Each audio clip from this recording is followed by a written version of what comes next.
अस्सलामुअलैकुम स्टूडेंट्स। आज की क्लास के साथ मैं हूं तफसीरुल इस्लाम।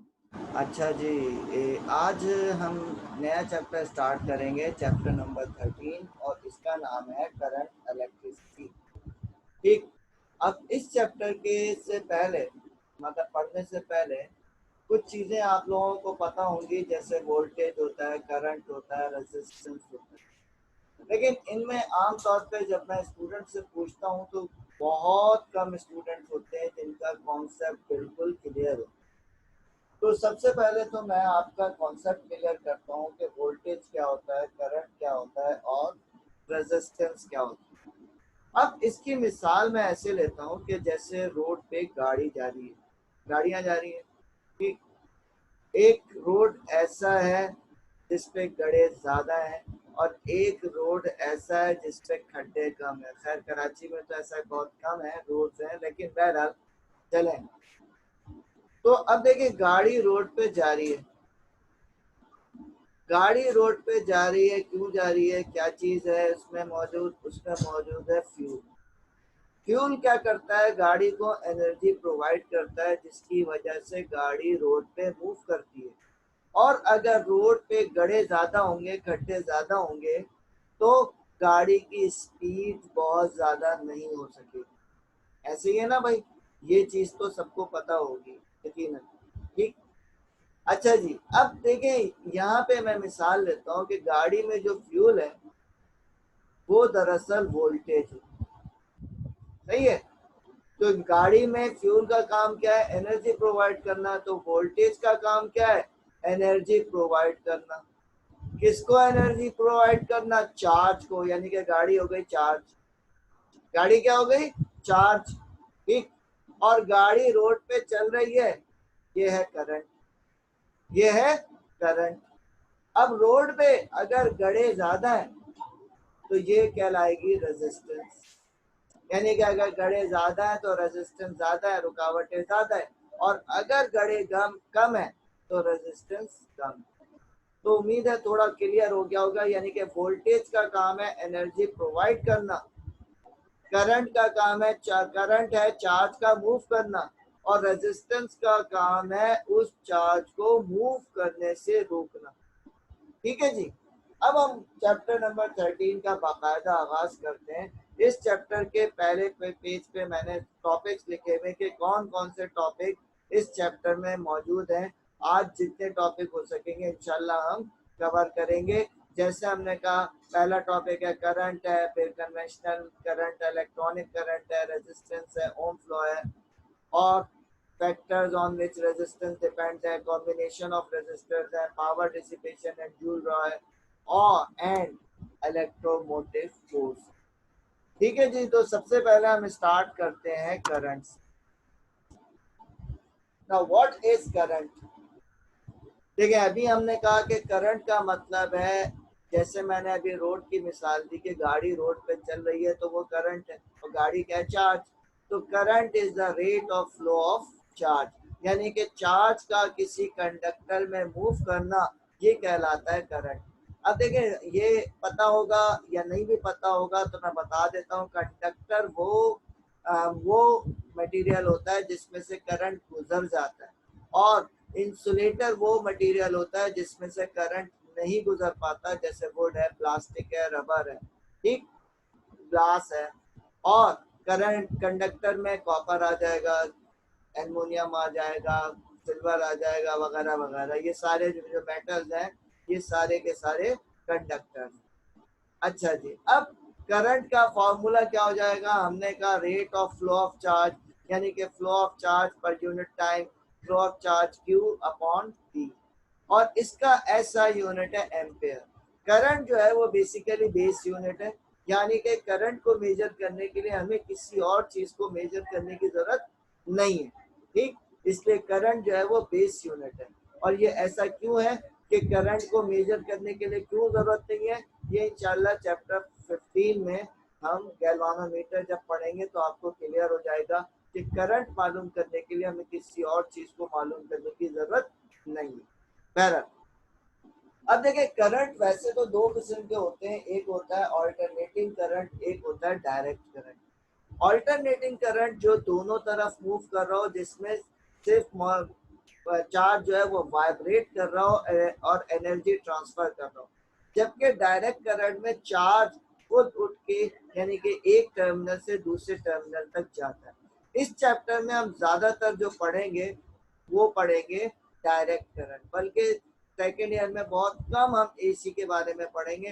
ज्यादातर जो हम बात करते हैं वो डीसी के बारे में बात करते हैं, डायरेक्ट करंट के बारे में बात करते हैं। अब डायरेक्ट करंट की दो टाइप्स हैं, conventional current and electronic current.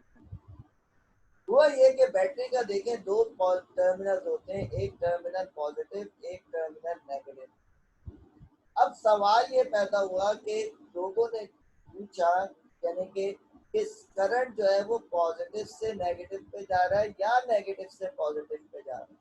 अब कुछ लोगों का ख्याल ये था कि करंट क्योंकि फ्लो ऑफ इलेक्ट्रॉन है तो इलेक्ट्रॉन नेगेटिव हिस्से में ज्यादा होगा, पॉजिटिव हिस्से में कम होगा, तो इलेक्ट्रॉन जो है वो नेगेटिव टू पॉजिटिव मूव कर रहा है और इसीलिए उस करंट को नाम दिया गया इलेक्ट्रॉनिक करंट। ठीक, लेकिन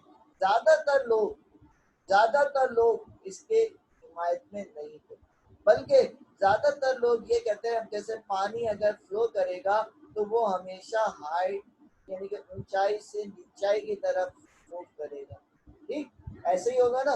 तो बिल्कुल इसी तरीके से ज्यादातर लोग इस पे बिलीव करते हैं कि current positive to negative terminal आता है, तो उसको नाम दिया गया कन्वेंशनल करंट। यानी कि conventional current is from high potential to low potential और from positive to negative terminal.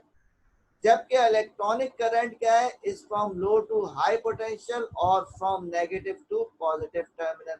अब सवाल ये पैदा होता है कि सही कौन सा है। सही दोनों है, लेकिन 90% जो है वो कन्वेंशनल करंट को सपोर्ट करते हैं, सिर्फ 10% ऐसे हैं जो इलेक्ट्रॉनिक करंट को सपोर्ट करते हैं। ठीक, तो ये सिर्फ आपको एमसीक्यूज में आ सकता है कि कौन से करंट की डायरेक्शन क्या होती है।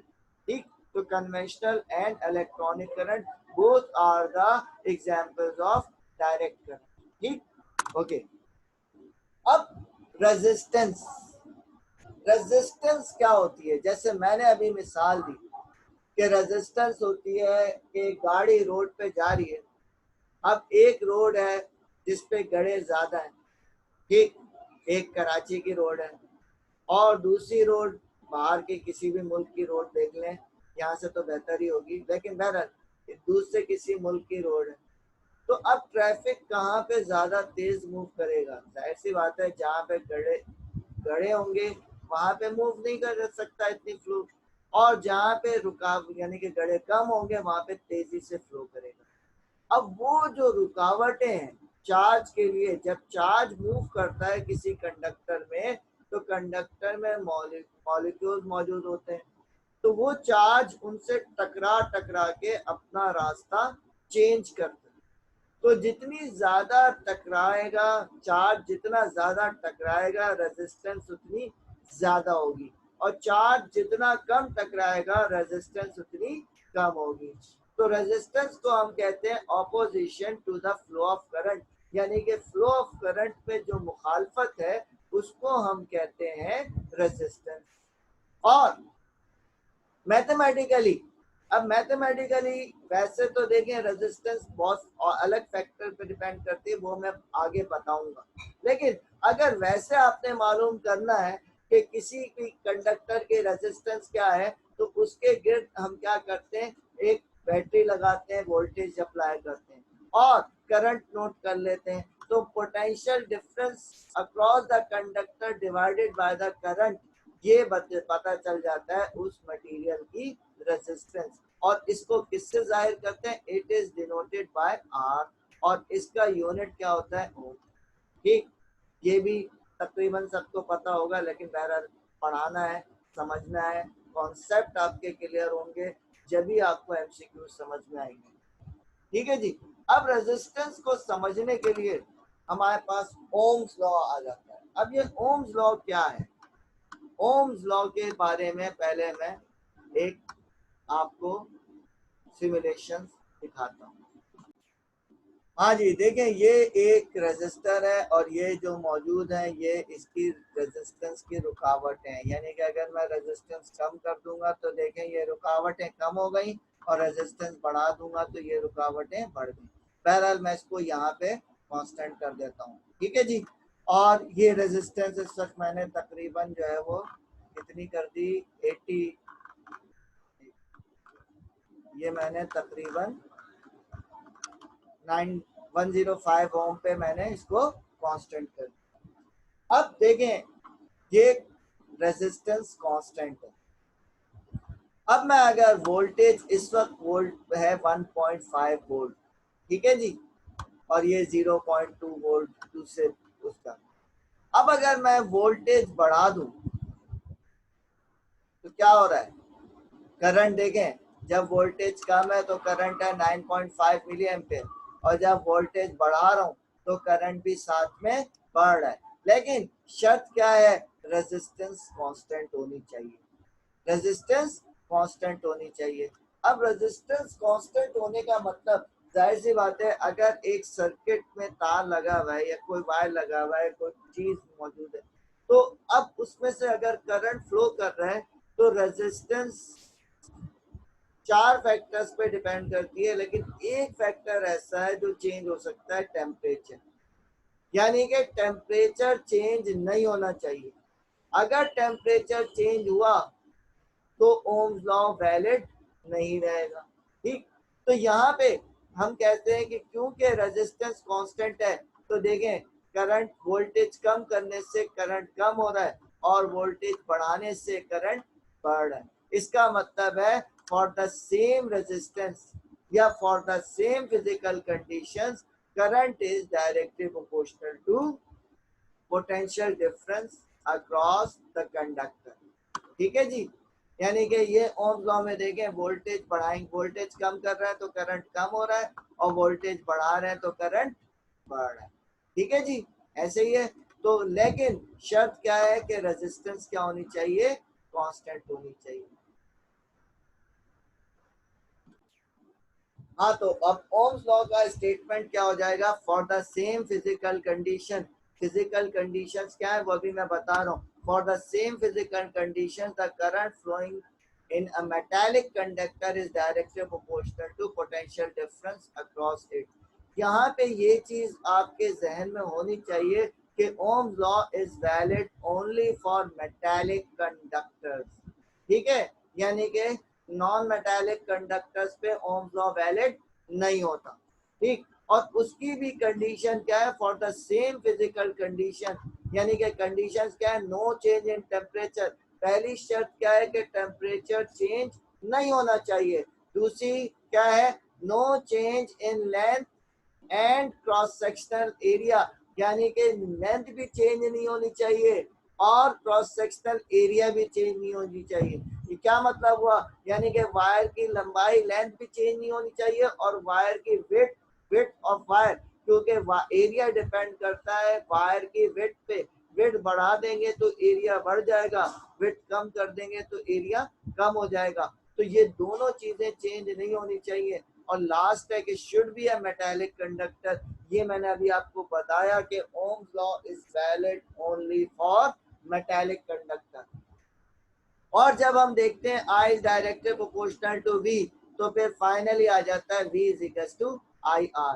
वैसे इसका एक और स्टेटमेंट होता है I is equal to KV, लेकिन K क्या होता है, कंडक्टेंस होता है, वो इसलिए मैंने यहाँ पे शो नहीं किया क्योंकि आपका एप्टीट्यूड में ज्यादातर बल्कि 99% वास्ता रेजिस्टेंस से पड़ेगा, ठीक है जी। सही है। तो ये आप याद रख लें, V क्या है, वोल्टेज या पोटेंशियल डिफरेंस है, I क्या है, करंट, और R क्या है, रेजिस्टेंस है। तो अब ओम्स लॉ कहाँ वैलिड नहीं होता, हमने कहा या तो मेटालिक कंडक्टर ना हो, वहां पे वैलिड नहीं होता, या फिर ऐसा मेटालिक कंडक्टर जिसका टेम्परेचर चेंज हो रहा हो, वहां पे ओम्स लॉ वैलिड नहीं होगा। इसके लिए मैं आपको एक और फाइल दिखाता हूँ जी।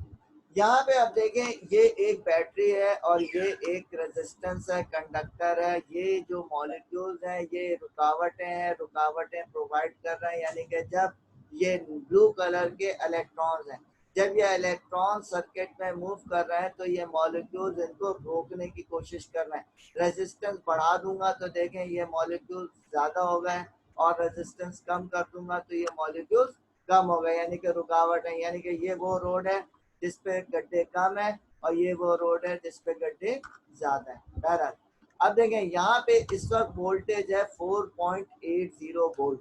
ठीक, अब अगर मैं वोल्टेज बढ़ाता हूँ, यहाँ पे मैंने रेजिस्टेंस कांस्टेंट कर दी, लेकिन यहाँ पे अगर देखें मैं वोल्टेज बढ़ा रहा हूँ तो ये क्या हो रहा है, ये टेम्परेचर भी चेंज हो रहा है। ठीक, वोल्टेज कम कर रहा हूँ तो टेम्परेचर कम हो रहा है, और वोल्टेज बढ़ा रहा हूँ तो टेम्परेचर बढ़ रहा है। ठीक है जी, इसका मतलब है कि ऐसा कंडक्टर जिसमें टेम्परेचर चेंज हो रहा होगा वहां पे ओम्स लॉ वैलिड इतना नहीं होगा।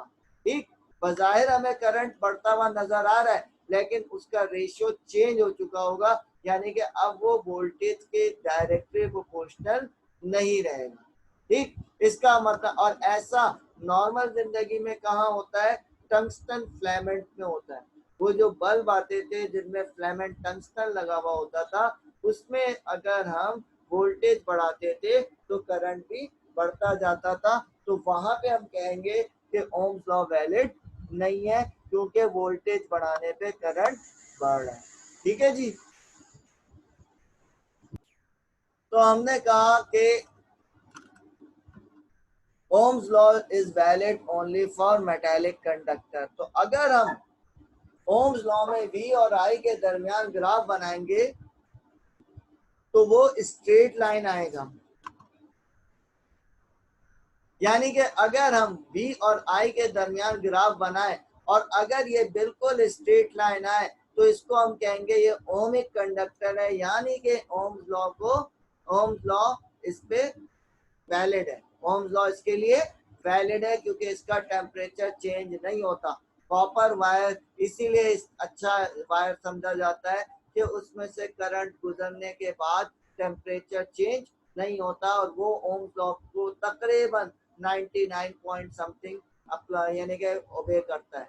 जबकि अगर हम देखा जाए कि टंगस्टन है, टंगस्टन में शुरू में तो वोल्टेज और करंट दोनों एक साथ बढ़ेंगे, लेकिन बाद में क्या होगा, जब टेम्परेचर बढ़ जाएगा तो रेजिस्टेंस बढ़ जाएगी, तो वोल्टेज बढ़ाने पे करंट नहीं बढ़ेगा। इसका मतलब है कि नॉन ओमिक कंडक्टर का ग्राफ ऐसे आएगा कि शुरू में तो स्ट्रेट होगा जब तक टेम्परेचर इंक्रीज नहीं कर रहा, लेकिन बाद में क्या होगा, बाद में जब टेम्परेचर चेंज हो जाएगा, इंक्रीज हो जाएगा, तो रेजिस्टेंस भी चेंज हो जाएगी और ये ग्राफ भी क्या होगा, स्ट्रेट लाइन नहीं रहेगा। ठीक है जी, अब ओम्स लॉ के बाद अब हम डिटेल में पढ़ते हैं रेजिस्टेंस। इसके लिए पहले मैं आपको एक सिमुलेशन दिखा। अब जैसे कि मैंने आपको शुरू में मिसाल दी थी कि रेजिस्टेंस का मतलब है रोड, और रोड पे अगर गड्ढे ज़्यादा है तो रेजिस्टेंस ज़्यादा है, रोड पे अगर गड्ढे कम है तो रेजिस्टेंस कम है। अब देखिए रेजिस्टेंस यानी कि ट्रैफिक की अगर फ्लो ज़्यादा है तो रेजिस्टेंस कम है, और ट्रैफिक का फ्लो कम है तो रेजिस्टेंस ज़्यादा है। बिल्कुल ऐसे ही है। अब आप देखें रेजिस्टेंस किन फैक्टर्स पे डिपेंड करती है। अगर दो रोड्स हो, एक थोड़ा चौड़ा रोड हो यानी कि जस्ट लाइक शारा फैसल, और एक पतला रोड हो जस्ट लाइक ये पहलवान गोट वाला रोड, तो अब बताएं किस पे ट्रैफिक ज्यादा तेजी से मूव करेगा। ऑब्वियसली शारा फैसल पे ज्यादा तेजी से मूव करेगा। इसका मतलब है कि रेजिस्टेंस के लिए is inversely proportional to cross sectional area. ठीक, यानी कि अगर वायर पतला होगा तो रेजिस्टेंस ज्यादा होगी, और वायर अगर उसकी वेट ज्यादा होगी तो रेजिस्टेंस कम होगी। इसीलिए एसी और फ्रिज वगैरह के लिए हम जो थोड़ा चौड़ा वायर यूज करते हैं ताकि उसकी रेजिस्टेंस कम हो, क्योंकि इन अप्लायंसेस को करंट ज्यादा चाहिए होता है। ठीक है जी, इसी तरीके से हम कहते हैं कि अगर एक रोड की लेंथ कम है और दूसरे रोड की लेंथ ज्यादा है तो एनर्जी किस पे ज्यादा खर्च होगी। यानी कि अगर आप मौसम याद से नीपा जा रहे हैं और या मौसम याद से आप जो है वो सदर जा रहे हैं, तो किस पे आपके फ्यूल ज्यादा खर्च किस पे होगा, ऑब्वियसली मौसम याद से सदर जाने में आपका फ्यूल ज्यादा खर्च होगा। इट मींस यानी कि resistance is directly proportional to length. Length जितनी ज्यादा होगी आपको उतनी देर लगेगी पहुंचने में और डेस्टिनेशन पे, और लेंथ जितनी कम होगी आप उतनी जल्दी पहुंच जाएंगे। इसका मतलब है हम कह सकते हैं कि resistance is directly proportional to length but it is inversely proportional to the cross sectional area. ठीक है जी। अब ये दो फैक्टर्स तो चले हमें समझ में आ गए कि लेंथ ज्यादा होगी तब भी टाइम ज्यादा लगेगा, और अगर रोड पतला होगा चौड़ा रोड नहीं होगा जब भी हमें एक जगह से दूसरी जगह जाने में टाइम ज्यादा लगेगा। तीसरा फैक्टर है नेचर ऑफ कंडक्टर। अब ये नेचर ऑफ कंडक्टर क्या चीज है, यानी कि हमें पता है कि कॉपर वायर की रेजिस्टेंस कम होती है और एल्युमिनियम वायर की रेजिस्टेंस ज्यादा होती है। ये जो आजकल कराची में लाइट ज्यादा जा रही है इसकी एक वजह ये भी है कि एक लोग कहते हैं कि कॉपर वायर को एल्युमिनियम वायर से मतलब कॉपर वायर बदल के एल्युमिनियम वायर लगा दिया गया। इसका मतलब है कि कॉपर वायर की रेजिस्टेंस कम होती है और एल्युमिनियम वायर की रेजिस्टेंस ज्यादा होती है, और ये हमें पता चलता है किससे, रेजिस्टिविटी से, और रेजिस्टिविटी को जाहिर करते हैं रॉ से। ठीक, और आपकी बुक में भी एक चार्ट मौजूद है जिसमें मुख्तलिफ मटेरियल्स की रेजिस्टिविटी मौजूद है। ठीक, तो ये रेजिस्टिविटी ये कांस्टेंट फैक्टर है और ये डिपेंड करती है नेचर ऑफ कंडक्टर पे। चौथा और लास्ट फैक्टर क्या है, टेम्परेचर। यानी कि ये मैंने अभी आपको बताया कि टेम्परेचर बढ़ने से क्या होता है, रेजिस्टेंस जो है वो कैसे मूव करती है, यानी कि टेम्परेचर बढ़ने से वाइब्रेशन बढ़ जाएगी, वाइब्रेशन बढ़ जाएगी जिससे क्या होगा, रेजिस्टेंस बढ़ जाएगी। ठीक, इसीलिए टेम्परेचर कांस्टेंट रहना चाहिए, वह तो कंडक्टर अच्छा कंडक्टर कहलाता है। अब देखें ये फॉर्मूला है, यानी कि रेजिस्टेंस का जनरल फॉर्मूला बन गया रॉ एल अपॉन ए। रॉ जो है वो हर मटेरियल का अलग अलग होता है, एल लेंथ है और ए क्या है, एरिया है। अब मैंने यहाँ पे कुछ फॉर्मूले लिखे हुए हैं कि सपोज हमारे पास वायर है, वायर जो है वो गोल होता है तो उसका क्रॉस सेक्शनल एरिया होता है पाई आर स्क्वायर। तो एरिया रॉ तो वही रहेगा, जैसे कॉपर है तो कॉपर का रॉ यूज करेंगे, एल्युमिनियम है तो एल्युमिनियम का रॉ यूज करेंगे, एल यानी कि लेंथ भी वही रहेगी, और एरिया की जगह आ जाएगा पाई आर स्क्वायर। आर क्या है, रेडियस है। रेडियस क्या होता है, मतलब डायमीटर को 2 से डिवाइड कर दें तो रेडियस आ जाता है। आप किसी भी वायर को, कॉपर वायर आप खरीद के लाएं, अगर आपको उसका डायमीटर मालूम है, लेंथ मालूम है, तो आप भी उसकी रेजिस्टेंस कैलकुलेट कर सकते हैं इस फॉर्मूले से। रॉ की वैल्यू आप अपने बुक के चार्ट में से देख सकते हैं, चैप्टर नंबर 13 में मौजूद है। लेकिन इसमें क्या है, यानी कि और अगर रेक्टेंगुलर ब्लॉक होगा, अगर रेक्टेंगुलर ब्लॉक होगा, रेक्टेंगुलर ब्लॉक का मतलब हम कहेंगे कि इस तरह का है ब्लॉक जिसकी लेंथ है y यूनिट्स और विड्थ है x यूनिट और हाइट है z यूनिट। यानी कि अगर कोई रेक्टेंगुलर ब्लॉक है तो उसकी रेजिस्टेंस क्या हो जाएगी, रॉ, लेंथ की जगह क्या आ जाएगा y, और इसकी जगह एरिया और एक्स इंटू जेड, यानी कि रेक्टेंगुलर शेप का एरिया क्या होता है, लेंथ इंटू ब्रेथ, तो हमने एक्स इंटू जेड कर दिया। इसी तरीके से अगर मैं कहूँ अलोंग दी जेड मालूम करना है, यानी कि इसको लेंथ सपोज करेंगे तो y के ऊपर आ जाएगा z और नीचे आ जाएगा x इंटू वाई, यानी कि हम यू भी मालूम कर सकते हैं और यू भी मालूम कर सकते हैं रेजिस्टेंस। ठीक है, अलोंग y या अलोंग z। ठीक है जी, ये देख लें। अब मैं कुछ फॉर्मूले, कुछ क्वेश्चंस आपसे कर रहा हूँ, ये क्वेश्चंस आप देख लें फिर हम इनको डिस्कस करते हैं। ठीक है जी, पहला है the resistance of a first wire is R, the resistance of the second wire of the same material having diameter twice of that with same length is. जी, एक वायर की रेजिस्टेंस है आर, सेकेंड वायर की resistance हमें मालूम करनी है जिसका डायमीटर इसका डबल है। यहाँ पे ये चीज याद रखिएगा, जो ये मैं आपको हिंट दे देता हूँ कि जो रेशियो रेडियस का होता है वही रेशियो डायमीटर का जो, ठीक। आप कर सकते हैं सवाल।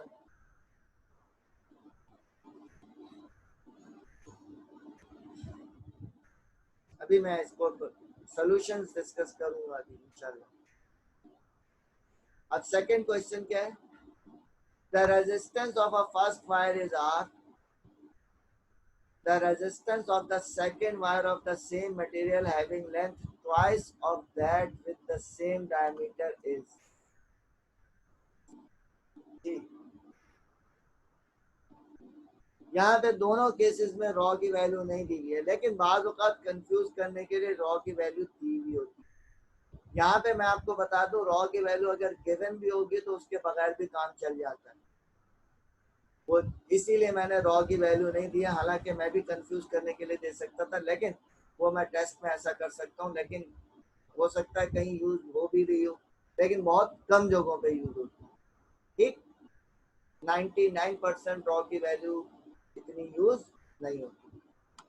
तो ये कह रहा है दूसरा, यानी कि मैं समझा देता हूँ कि एक वायर की रेजिस्टेंस आर है, अब दूसरे वायर की रेजिस्टेंस मालूम करनी है जिसका डायमीटर तो सेम है लेकिन लेंथ ट्वाइस है, ठीक है जी।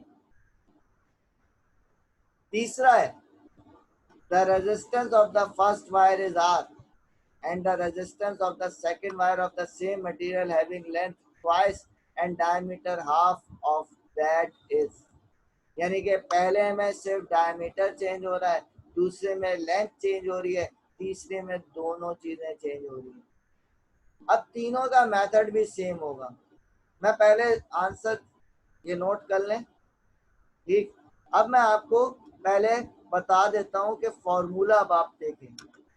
देखिए तीनों वायर है तो वायर के लिए फॉर्मूला होता है R is equal to rho L upon pi r square. यहाँ पे एक चीज याद रखिएगा, जो चीज चेंज हो ना बस उसी को लिखना है आप, बाकी को नहीं है। यानी कि अगर रेडियस चेंज हो रहा है ना तो बाकी चीजों को छोड़ दें, सिर्फ रेडियस को देखें। अच्छा डायमीटर, अगर डायमीटर डबल हो गया तो इट मींस रेडियस भी डबल हो गया है, अगर डायमीटर हाफ हो गया है तो रेडियस भी हाफ हो गया। तो अगर रेडियस चेंज हुआ है तो सिर्फ इधर चेंज आएगा, अगर लेंथ चेंज हुई है तो इधर चेंज आएगा, अगर दोनों चीजें चेंज हुई है तो इधर दोनों जगह चेंज आएगा, बाकी सेम रहेगा। किस तरीके से अब हम डिस्कस करें, चलें। अब मैं आंसर से पहला ये कह रहे हैं the resistance of the first wire is R, the resistance of the second wire of the same material having diameter twice, यानी कि सिर्फ डायमीटर चेंज हो रहा है, यानी कि रेडियस चेंज हो रहा है।